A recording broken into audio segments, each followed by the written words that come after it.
My talk, or the topic of my talk, is why IT security is fucked up and what we can do about it. First, I would like to give a short overview about the talk. It will consist of 4 parts. There will be an introduction, why I gave this talk and what led to giving this talk. And then I will speak about social science, give a short overview of what we do there in research and other topics. In the third part, I will speak about psychology, which is my main research topic because I am a psychologist. And in the fourth part, I will give a conclusion and talk about what we shall do to enhance IT security and IT security research. So first, I would like to introduce myself. I learned programming in 1987 on this beautiful East German small computer with 1.4 megahertz. Maybe some of you may still know these machines. So I had the luck to have a school with computers in East Germany, which was pretty seldom. And since then, I have been interested in computers and computer science and programming. Nowadays, I'm the head of the Magdeburg Institute for Security Research. We are doing a lot of research about information security and security in general from different perspectives, not only from the computational science or IT security perspective. In the Institute, we do have a so-called open access journal. It's called the Magdeburg Journal of Security Research, where we publish several articles about IT security. Most of the articles are currently in German, but some of them are in English because we are producing the proceedings for the DeepSec conference, a security conference from Vienna, and the articles there are in English. There's also an article about my talk. I gave it already in Vienna, and it will be published within the next 2 months online. So I've been into hacking since I'm around 12 years old. I've been into open source development. I've been involved in the NetBSD project. I've programmed and worked as a developer, but I studied educational science and psychology because I'm also into social engineering and security awareness. And this is where my main focus of my research lies. I do a lot of research in these fields, for example, psychological profiling for social engineering, the psychological fundamentals for social engineering, and didactics of security, which is my main focus point. And that's why this talk will have a more psychological point of view. So it's not a technical talk. I will give you more a psychological point of view and reflection about IT security. We do have a research program which is called Psychology of Security, where we do a lot of research about the perception of security, how people see security, how attitudes and security come together, and personality. There are several personality traits like neuroticism that come into play when we speak about security measures. And we do a lot of research about organizational development and security. And another focus is the didactics, the question of how do we teach IT security and what to teach in these awareness campaigns and other stuff. So now let's go into depth and have a look at social science and social science methods. Last year I was invited to the OSCERT conference in Australia, and I gave a talk there called Security in a Post-NSA Age. And I discussed there the problem if there can be security in an age where the NSA exists, where we have an almighty adversary. Since the Snowden papers have been published, a lot of discussion has been done in the media and by politicians about IT security. In philosophy and history, there exists a concept called Panopticon. It was mainly publicized by French philosopher Pierre Bourdieu, and the Panopticon was developed in the 18th century by some people thinking about how to rehabilitate prisoners. They designed a prison where in the middle of the prison was a huge watchtower, and within the watchtower were guards, and they could watch into each and every single cell whenever they wanted. But the prisoners did not knew if they were monitored or not. And the idea behind this was that the prisoners will change their behavior because they don't know if they are monitored throughout the day, and therefore they will become non-criminals upon release. It never worked in this way, and the prison never was built after these ideas. However, nowadays philosophers discuss a concept called Panspectrum, which means that we are now monitored by our devices. We now have smartphones, tablets, wearables, smart fridges and smart homes, where your fridge knows which yogurt you prefer and buys it at Amazon. And this brings society to completely different problems, because nowadays you are getting monitored by your devices, and this can change your behavior in several ways. It is known in psychology that when you are under monitoring, you will behave in a different way. And when each and everyone is constantly monitored, this will change our behavior and therefore also our society. So the main question of the talk I gave in Australia was, can we have security, or should we just surrender and say, okay, forget it, the NSA is almighty, we should give up? And of course, as a security guy, I say there can and will be security post-NSA. And I started to discuss some problems and ideas we have in IT security and IT security research. My proposal is to have a holistic view, which means not just technical. I will go into depth in the talk about this. And I want to discuss or use social system theory and psychology to discuss human behavior and experience in IT security. And yeah, that was the main focus of the talk I gave there. And the guy tweeted about it, and he said, science is awesome, you aren't doing science and InfoSec, why not? Seems to be the overriding message, and that's my focus point. I'm interested in creating a science of IT security, or a scientific branch of IT security. So to sum it up, many people might know this t-shirt, stand back, I'm going to try science, and that's what I'm going to do here. So what are the consequences for us? Let's assume there is an adversary with almost unlimited resources. How do we have to change how security works? And what research has to be done? This is the main question of my talk I'm giving here. The first thing we have to think about is breaking the circle jerk. I use second-order cybernetics, which is a transdisciplinary approach for exploring regulatory systems, their structures, constraints, and possibilities. It was originally cybernetics is used in mathematics, control science, computer science, and electrical engineering. But in the 1950s and 60s, some scientists also used it as a theory for social science and social systems. And they developed the so-called second-order cybernetics, which is about discussing what you're doing or observing what you are doing as an observer. So first-order cybernetics is you acting in a system, be it as a hacker, a computer scientist, or when you're in a supermarket buying a bread or something else. Second-order cybernetics mean you discuss what you are doing there and why you are doing it. And this is important because in social science and psychology, these points have to be discussed. The main question is, what the hell are we doing here? And this is very important if you're doing social science and psychological research, because your own perception of a problem always influences the research you do.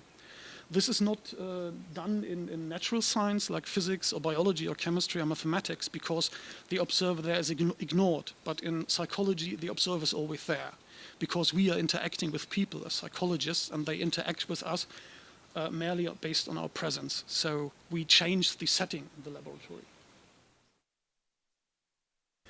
Another important point is trust. Trust is currently a huge buzzword in IT security. And trust is often not defined or explicated, because this is usually not done in mathematics or computer science. But trust has to be operationalized to make it measurable. And I use the definition of Niklas Luhmann, a German sociology professor who wrote his PhD thesis about trust. And he analyzed it as a social scientist about trust in a society. And he described trust as a mechanism to reduce social complexity. That means we do have complexity in our societies, and they have to be dealt with, and they have to be reduced. And we are doing so by using trust.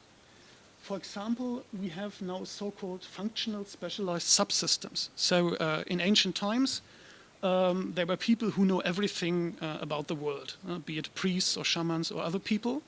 But this changed as soon as we got more knowledge about the world. And now we have subsystems. For example, we have lawyers who are experts for law. We have hackers for IT security. We have physicians for medicine, and so on.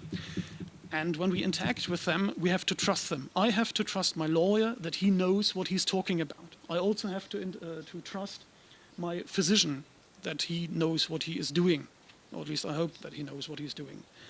And he wrote a great book about this as a social function. And we still have this social function when we have to trust computers. I have to trust my tablet, my computer, my hardware, my software. I have to trust my operating system, my mail program. I have to trust GNU-PG, the mathematics behind RSA, and so on. So everything we do in IT security is based on trust as a social function. So the consequences for us are that IT security needs to professionalize beyond technical problems. It is nice to discuss every buffer overflow of the week, but this won't fix fundamental problems. The thing is, of course, we should fix the buffer overflow of the week, but we also should try to find out why there are still buffer overflows. This can only be done with human factors. Human factors have to be analyzed. And we have to extend IT security, the technical IT security, into information security. This means we have to create a new scientific field of information security. It has to become a scientific field of its own.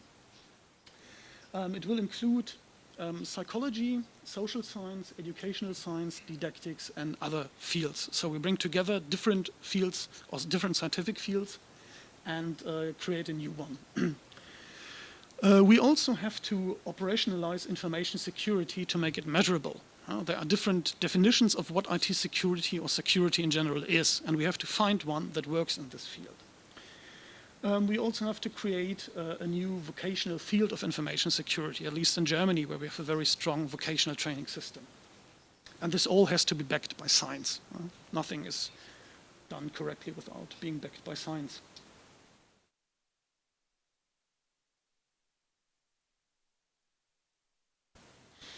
And that's where I go into the third part of the talk, where I will be talking about psychology.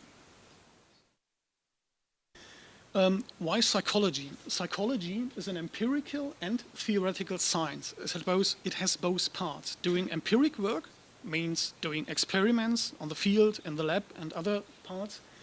And we also have a theoretical background. For example, in biological psychology, brain functions determine how we behave in different situations.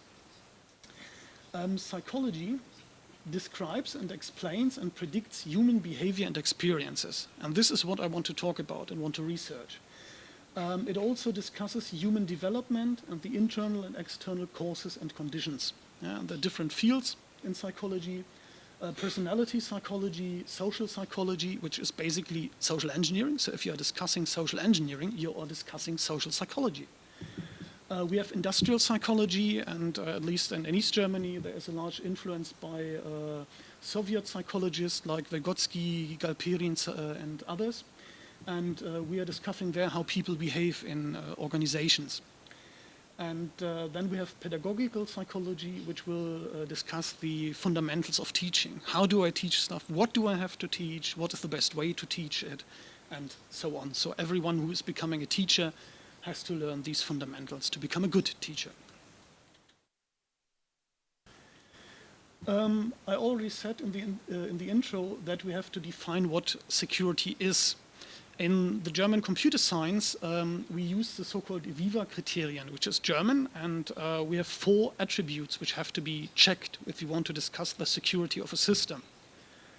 In English, they mean confidentiality, integrity, availability, and authenticity. So whenever you want to discuss if a system is secure, you have to check these 4 attributes. You can do it, for example, for an email. And everyone knows that the integrity and authenticity of email cannot be reached without encryption using PGP or something else. And this is one definition of computer science, but it ignores human behavior in it. I would like to change this discussion or this definition of security by creating a so-called paradigm shift. If you're interested in theory of science, you should have a look at Thomas Kuhn, who wrote a book called The Structure of Scientific Revolution. And he described that throughout the history of science, we had different paradigms. And a paradigm is a distinct concept or thought patterns and basic assumptions scientists made about the field. For example, Darwin created the paradigm of evolution. In the 18th century, physicists had a different paradigm of what electrical energy is. They thought it is some kind of matter floating through the wires.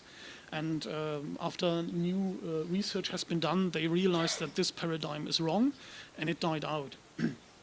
Another paradigm in psychology was that every person behaves the same in every situation, until Walter Mischel showed up in the 1950s and 60s and did some experiments about that. And he has shown that people behave different in different situations. So now we have this triangle of person, situation, and behavior, and not only this situation where one person shows the same behavior every day and every time again. So what I want is, I want to change these assumptions, and this is my work, or the work I'm doing. My definition of security, or operationalization of security is a latent social construct, which means I'm using a more psychological definition. I'm going to explain it now. Security is concluded by making decisions. Every user is making decisions about security. For example, every person chooses its own password. And if you choose a weak password, you are breaking the security rules of a system, of your organization or whatever. And this decision is based on your biography. Every decision you make is based and influenced by your former life and how you experienced things. Your biography, the situation, and how you perceive your environment. There is a list of literature, if you're interested in. You can have a look into Förster, Luhmann, Spencer Brown, Becker, and other scientists who wrote about that. Psychology is the science which researches these topics. So if we are speaking about making decisions and human behavior, we have to go into psychology and use psychological methods. Psychology is not only required to research security, but it is the only science able to research the basic fundamentals of security. So we need psychology to speak about security. There's an interesting example from history. It's about washing your hands and physicians who didn't want to do so. In the mid of the 19th century, there were two maternal clinics in Vienna. The first one was operated by medical doctors, by physicians who were trained there, medical students who were male. And the second one was operated by midwives only. And more pregnant women died in the first clinic than in the second clinic. So the clinic where the professional physicians, the medical doctors worked, women died from giving birth. And the numbers were around 15 to 20% higher than in the second clinic. And in those days, the clinic was funded by the Austrian Kaiser, and the women could go there for free. So they didn't have to pay to go to the clinic. But when they were submitted to the first clinic, many women choose to rather give birth in the dirty streets than go into this clinic, because they knew that the death rate was so high. And Ignaz Semmelweis, a physician from Hungary, from Budapest, did a lot of research, and he found out that physicians transmit pathogenic agents by cadaverous poisoning. The medical doctors had to do their anatomy training with dead bodies, and when they touched the dead bodies, they transmitted pathogenic agents to the mothers giving birth, and therefore more mothers died in the first clinic. So he did a lot of experiments, and he set up a huge statistic, and he showed that physicians should wash their hands. The death rate in the first clinic dropped by 90% once he installed this measurement. But the reaction of his colleagues was that they rejected this idea. They considered him to be crazy, and he was even psychiatrized by force in Vienna and driven out of town. Because medical doctors at the time didn't understand what pathogenic agents were. This was later discovered by Louis Pasteur and Robert Koch. And they also thought that they are gentlemen, and a gentleman doesn't have to wash his hands because a gentleman is always clean. And therefore they rejected his ideas. And it took some 50 years until clinics installed rules for physicians washing their hands. And this whole phenomenon can only be explained by psychology. And similar things happen in IT security and when we discuss security. Another example, some of you might remember, in 1996, the first Ariane 5 flight, Flight 501, ended in a disaster. 320 million euro were blown up because the Ariane exploded after some, I think, 30 seconds. No. The thing is, there was a huge research report published about what happened. And the thing is that the developers took the control software from Ariane 4 and ported it to Ariane 5. And they ran into a conversion. They converted, I think, an unsigned or a signed int into an unsigned float or something like that. And this led to a problematic calculation in the computer. And the computer thought that the Ariane is in trouble and started the self-destruction mode. So the computer blew up the Ariane rocket because some programmers made mistakes, and it cost up to 320 million euro. The interesting thing is that the problem was documented in the manual for the programmers. They just ignored it. It was written down by the Ariane 4 crew. There were checks and measurements to prevent these accidents, but they were disabled because the compiler was running faster without the checks. So they disabled it when they developed the software for Ariane 5, and it ended up in a disaster. And this is also a problem that can only be discussed by psychology. This is not a computer science phenomenon, it's a psychological phenomenon. And it is discussed in organizational development, knowledge management, and other parts. So now let's go into the part of what to do. We have societal problems about IT security. IT security was but mostly something for hackers, nerds, and freaks 20 years ago. So you never found articles about IT security in the mass media, at least in Germany.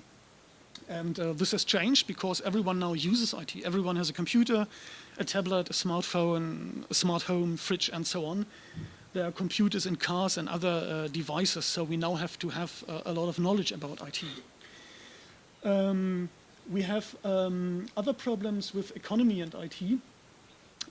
For example, a lot of businesses are now based on IT devices, and they are the backbone of every organization and company. If the IT fails, the whole company might shut down or go into bankruptcy. And this is often ignored by the managers because they don't understand what IT means. And they don't understand how fundamental IT security is for the surviving of their organization or company. We have societal consequences by this. Of course, people or the behavior of people will change. We now see that youth, like teenagers, use smartphones every day, and they change things in their upbringing. For example, how they start friendships and partnerships and other things. And this is something that has to be discussed by social science.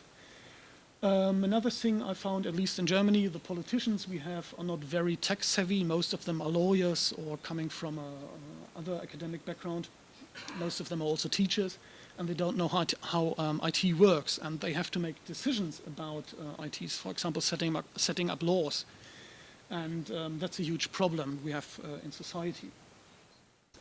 Another thing is how do scientists decide what is science and not? How do they create their knowledge and accept new knowledge coming into their fields?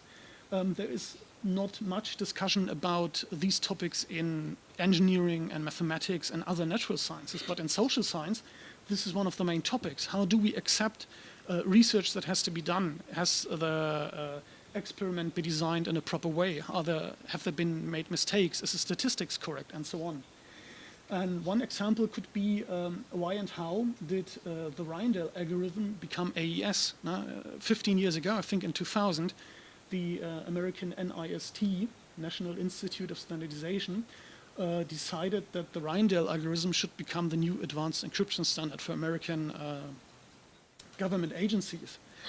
And people discussed how this decision has been made. And if you remember back in the 70s, when DES, the predecessor, was chosen, the NSA was involved. And a lot of people said that the NSA weakened DES to be able to crack it. And some people claim that the Illuminati or other people also have their hands in this decision. So there are conspiracy theories popping up about these topics, and how these things are created and how conspiracy theories show up is also another phenomenon that we do research in psychology.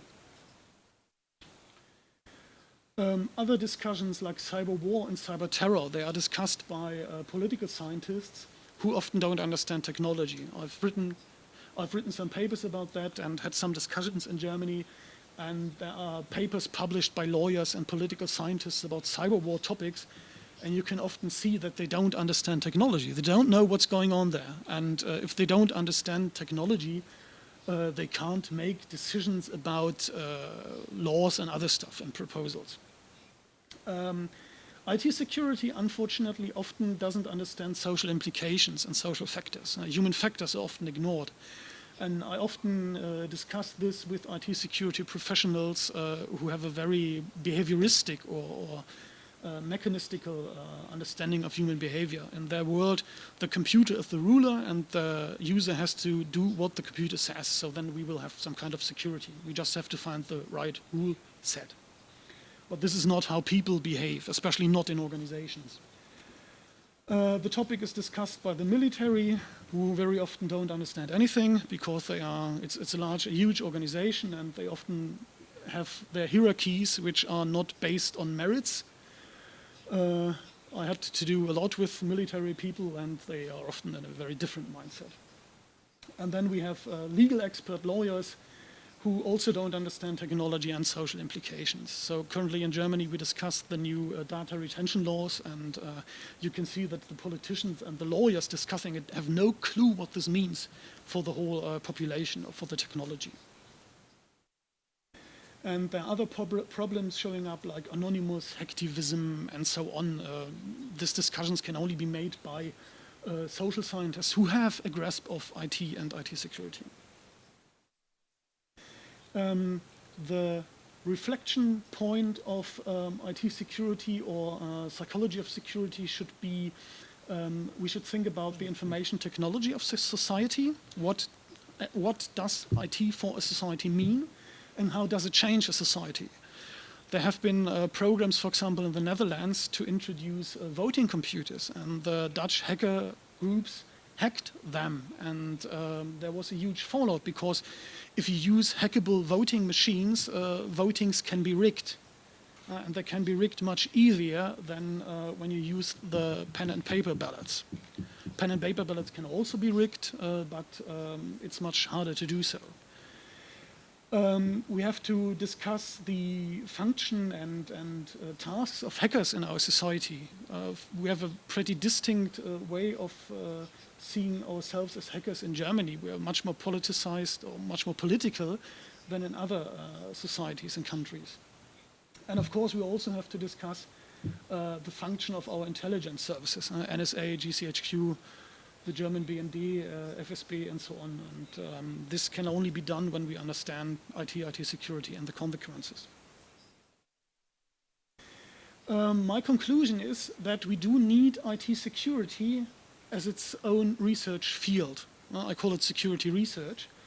We need own foundations, methods, and tools. Scientific foundations, scientific methods, and scientific tools.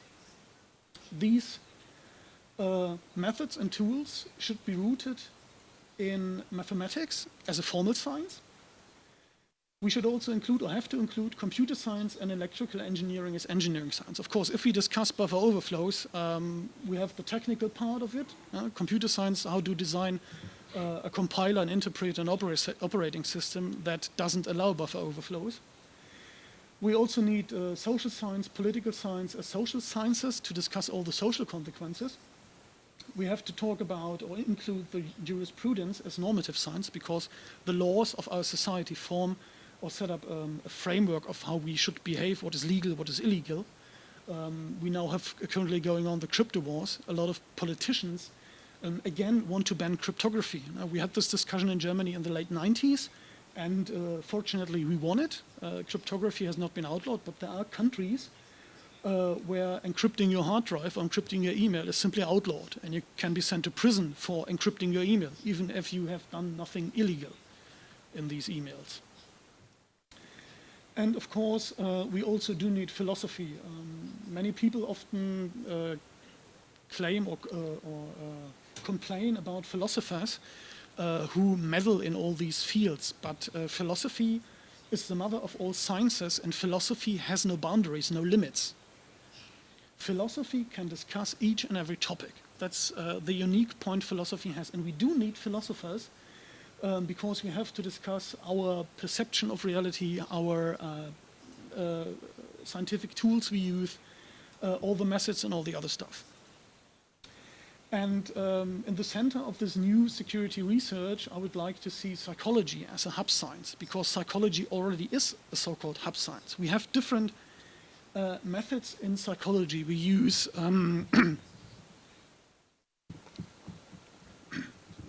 use biology, for example, when we use fMRIs or other stuff to look into the brain functions. We use medical experiments. We look into the blood flow in the brain or the electrical fields in the brain. We use a lot of statistics. We use a lot of research, empirical research. We do a lot of experiments on how people behave in the laboratory, in the fields and other stuff. And this qualifies psychology to be the center of this research field, because we have different, we already have different methods and tools available and use it, and are used to it. I created a nice mind map. It's some kind of a brain dump of me. I try to create some kind of picture that describes how I see information security and what comes into play. So, for example, in psychology, we have a lot of focus on human factors, how people interact with computers. We have fields like man-machine interaction, user experience, and they influence how people interact with computers and how people use computers, machineries, and how they behave with regards to security. For example, I have an Android tablet, and entering a secure password with the Android keyboard is pretty hard, because you have to switch to the numbers and the capital letters, and everyone knows that a good password should have capital letters, numbers, special characters, and so on. But if you have to switch back and forth on your keyboard, people will get lazy, and they will again start choose weak passwords, and this has to be changed. This is, for example, that's just one example for human factors. Another big research we are currently doing is the perception of security. How do people create their perception of security? There is one phenomenon I really love. It's from South Korea, and it's called death by fan. It means that people there, especially older Koreans, believe that they might die if they leave a fan blowing in the bedroom overnight. This is actually a lie. It was created by the South Korean government in the 1950s and 60s because they had shortages of electrical energy. And the government wanted its citizens to stop using fans overnight because they couldn't provide the electrical power. So they set up this lie and convinced people that they should shut off their fan. But the consequence is that especially older Koreans definitely believe in this. They are afraid to die if they let their fan blow in the bedroom during night. And this is one perception of security you might have. No? Religion might also influence how you view security. Max Weber, a famous German social scientist, wrote a huge book 120 years ago about the differences in Germany between the Protestant parts and the Catholic parts. And he showed how the Protestant Germans have a different view of their probability to go into paradise. And with this different view, the Protestants created the capitalist worldview in the 18th and 17th century. Another point we have to discuss is the research methods. Now, we are used to empirical research methods in psychology, and throughout the history of psychology, we often have experiments and field research that has shown huge problems. For example, the Stanford prison experiment or the Milgram experiment, where people were brought into a fake prison, and in the Stanford prison experiment this escalated, and they wanted to research how authority might lead to violence, and within 2 days the prison wardens, which were normal people randomly selected from a university, they were students, violated the prisoners, and the experiment had to be stopped. And there are other failed methods. Personality traits and security is another huge field. We do have different concepts of personality in psychology. For example, the Big Five, where we discuss, for example, neuroticism and openness. And we have done a lot of research in Germany about how these Big Five traits correlate with the job you work in. For example, bookkeepers and accountants have a very, very low neuroticism. They are interested in rules and following the rules. That's why they become bookkeepers. And this might also influence how people behave in regards to security and security-related issues. Another thing is philosophy of science, I think, and didactics. Didactics is my field. I'm going to write my PhD thesis in this field about how to teach IT security. And we do have a very elaborated vocational training system in Germany. And we are currently developing new curricula for these training systems. So the thing we research is what shall we include? For example, we have to set up a curriculum for those studying to become computer scientists, and for those who become secretaries and other clerks, for example, office clerks. Because the office people are often the ones who are sitting in front of the computer, and they are getting in contact. People are trying to phish them. They are sending phishing emails, and the phishing emails are read by the secretary of a company, and not by the boss or by the computer scientists or system administrators. And they also have to have at least a fundamental or basic knowledge about IT security, that emails can be faked, that emails can have malware attached, and that, for example, a PDF file can be used to take over your computer by using security of vulnerability in your PDF reader, be it Acrobat or what else. And this is an interesting topic because we have to identify what the people have to know, but we also have to identify how to teach it. And that's a point where it can become very complex. Teaching basic technological knowledge is sometimes not that hard. You can explain what integrity and authenticity means in regards to an email or PDF file or whatever. But also creating a curriculum for social engineering is much harder because it has much more complicated basics, and you have to go deep into psychological knowledge, and you also have to change or influence how people behave. And this is much more complex when you're talking about social engineering and social manipulation than about checking an email. So this is currently the basic or the fundamental research we are doing, and this is what I wanted to present in this talk. These are my contact details, you can contact me in German and English. As I already said, my Russian isn't that great, so please don't write me in Russian. You can email me if you want. You can find our open access online journal online at our website. Most newer articles are in English. There are some interesting articles, for example, about an IPv6 module for Snort, IPv6 security, and other stuff. We also have a YouTube channel. Some of the talks and videos there are in English, but most of them are in German. If you want to contact me encrypted, you can use my PGP key. And if you still trust me, you can use this QR code to get my contact detail. And I am done with the talk, and I think we still have time for questions. Do we? Yes, I think so. Yes, we have.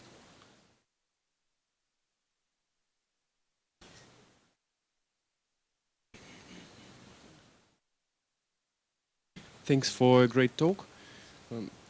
What do you think when people, the majority of people, when it understand that sharing data, personal data for free in social networks is not very good? We do some projects in schools in Germany, and especially young children and teenagers don't understand it at all. And I think society as a whole, or the majority of people, will never understand, because they don't understand what we can do with their information in, for example, social engineering. They don't understand how data mining works, what we can do with their profiles. They don't understand the concepts. And especially children and teenagers are not able to think too far into the future. They are not interested in that in 10 years someone might see pictures of them at Facebook and don't hire them. They can't be made aware of that, because they are not into thinking into so much forward. So in my opinion, this will never happen, that the majority of people will ignore it, unless there is maybe another major fallout. But currently we had huge discussions about the NSA in Germany, and people were protesting against the NSA on Facebook. So this is a bit ironic, I think, because Facebook is also collecting your data. And I think, unfortunately, unless we start to include teaching about social engineering and data privacy and security and data mining in schools, we will never reach it. But I think politicians and other people are not interested in bringing this into the schools, unfortunately. Thanks. And another question. There was a point in your mind map about research methods. So, as I saw, the goal of some exploration in psychology field depends on who pays for that, and what's the so every psychologist, when he's doing research, he has some main idea which he is going to prove. And what's your goal in your research? And what do you think about such research that is sponsored by government agencies which want to show that sharing your data is okay, you're absolutely secure, you can trust your government and use the internet, and so on. So what's your goal of your research? My research? Yes. Our research, we have different goals, a huge list of different goals we want to research.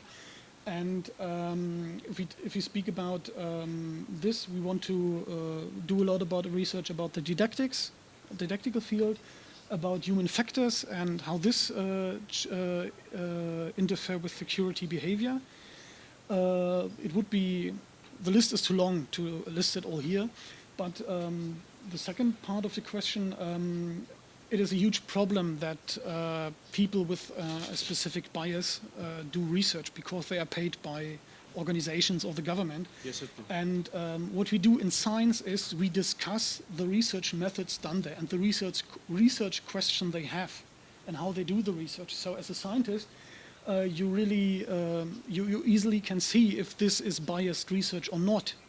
But unfortunately, especially the media does not discuss this. They get a press release and there is a new study, and then they copy the press release and put it on as an article, and they do not check if the research is done good or bad, or if it's biased or paid for. And that's a huge problem in the media. It's not a huge problem in research and universities, because we check others' research. But in the mass media and in the general population, it's a huge problem, because most people don't know how a good psychological research should be done, and therefore they cannot check if it's good research or not. And how can it be fixed? By having everyone study psychology. No, I think it's at least the quality media has to check it, and some media does it, but others don't. And I think it's part of lobbying and spin doctoring. So I think we can't get rid of it, unfortunately. Thanks. Thanks for the talk. You mentioned the problem that the politicians that write laws don't understand much about IT in general and information security. And my question is, in your opinion, in which countries do politicians have the most healthy approach to regulating such emerging IT technologies in which they understand nothing?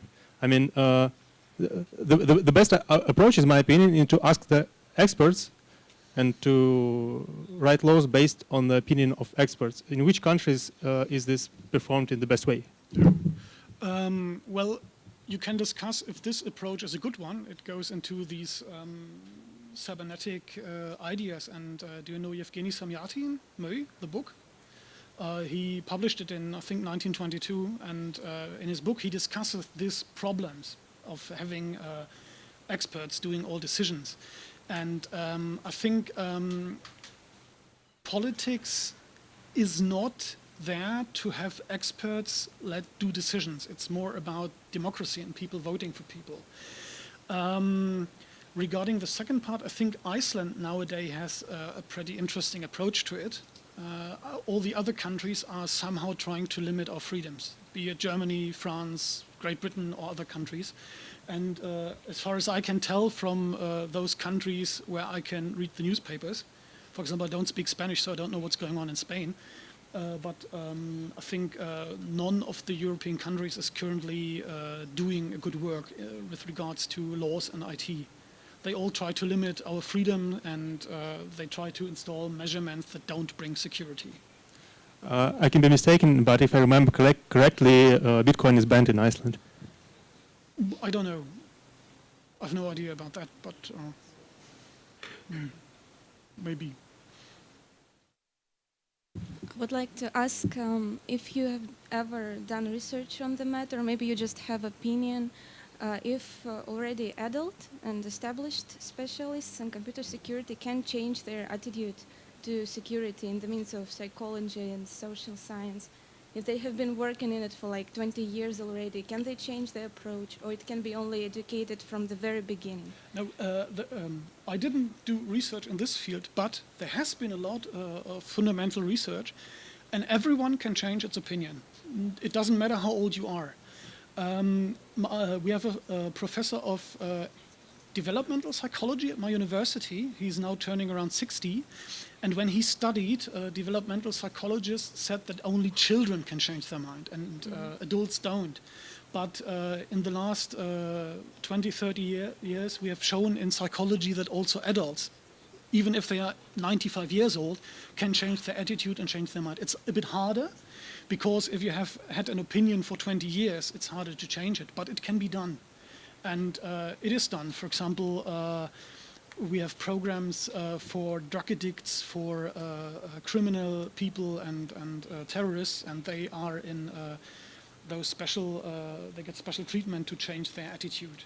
And this works. And it can also be achieved in organizations. In huge organizations with old people, it works, definitely.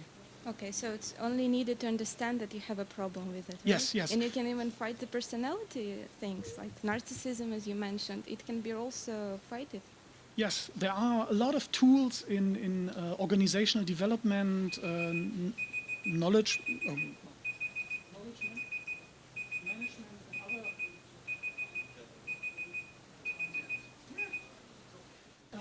There are a lot of tools in organizational development, organizational psychology, knowledge management, which discuss this problem.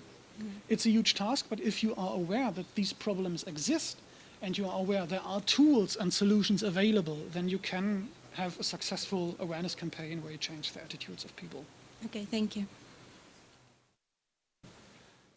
Once again, thank you for your talk. I have a question about maybe you have met in your field of work or maybe even made research in this field. I'm interested which personality traits lead IT specialists to become hackers, attackers, or which of them lead to IT specialist to become security engineer?